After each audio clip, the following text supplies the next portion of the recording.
Hey everybody, Erin England with Revolve Realty here. I'm in the car, I've got my work clothes on, and I'm headed over to Lowe's and Home Depot to check out some plants. I have been presented with a challenge. I have a property that's going to be going on the market that is really awesome in a lot of ways, but is really lacking seriously in some curb appeal. So I am going to see if I can solve that problem. I've been doing some research and I do believe I've got some ideas that'll work. I am going to be doing not only a small landscaped area, but we're going to do some container gardens. So super excited about that. So let's go shopping. So I hiked my Fanny over to Athens to their Lowe's. Now I live in Madison, and there's one Lowe's in Madison. There are a couple in Huntsville, but I was looking online and there were a couple of ornamental grasses that they had in stock here at this Lowe's that they didn't have at the other ones. So I'm gonna take a look here first. It is a gorgeous day. Gosh, I just love fall in Alabama. Doing my research, some of the flowers that were recommended for container gardens and planters are the echinacea. And they have some here in stock. Now they're in a decorative pot already. As you can see, the bees are still hard at it trying to get the last little bit of pollen before it gets cold. And there behind the echinacea are some gorgeous mums. I'll probably have to leave with some mums. They're so pretty. These are purple verbena. Also a plant that was highly recommended for container gardens. They do the double duty of providing color, and they do the trailing portion that's so pretty visually in a container garden. These are really lovely, and they do well in the Alabama climate this time of year.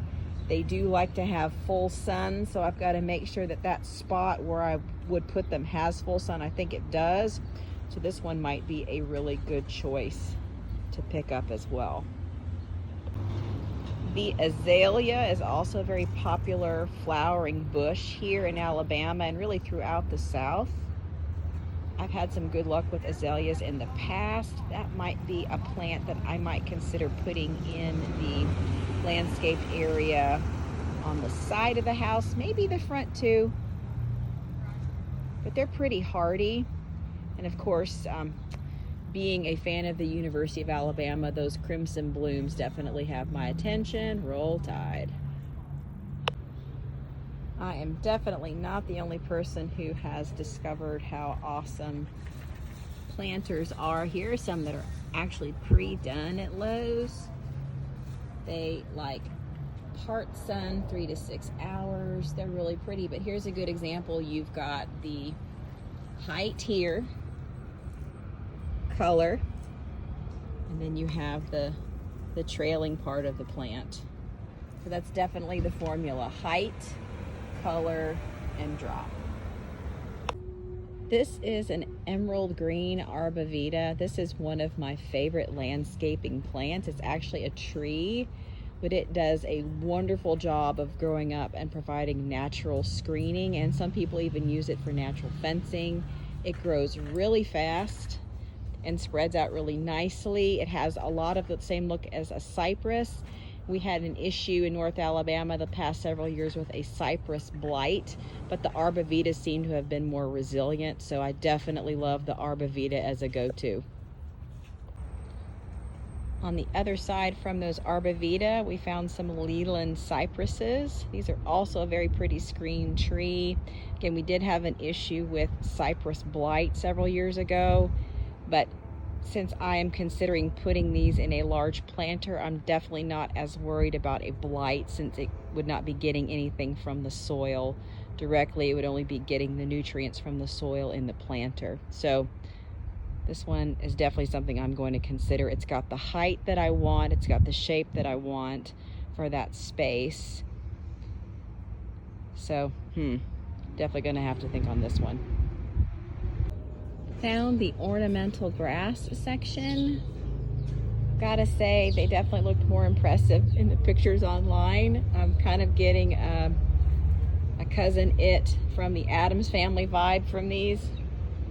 Not sure if this is the direction I want to go. I do kind of like the shape. I think there's some others on the other side that might look a little less, I don't know, sad. Let's see. Here are a few more specimens that look like they're a little bit more healthy than the ones on the other side. This is an Ice Dance Sedge.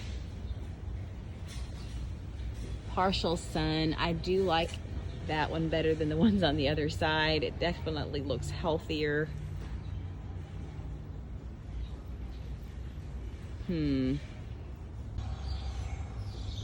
This is a Mexican heather. This one also has kind of that trailing look like a verbena. It's got color, and this one is resistant to frost, which is not a bad thing since it's going to be in an outside planter. And we are entering into fall, and there may be some frosts in the horizon. It would be nice to have a frost-resistant plant, especially if it's going to be outside a property that's not occupied. Hopefully it'll be closed by then and the new owners will be there to take care of it, but just in case, it's nice to plan ahead. Or maybe I could just cheat. No, I wouldn't do that, but I do kind of like this. I've got that area in my backyard, in my covered porch area that, I don't know, that might work in it. That's a project for another day. I do like it though. Selecting the right container is also going to be important.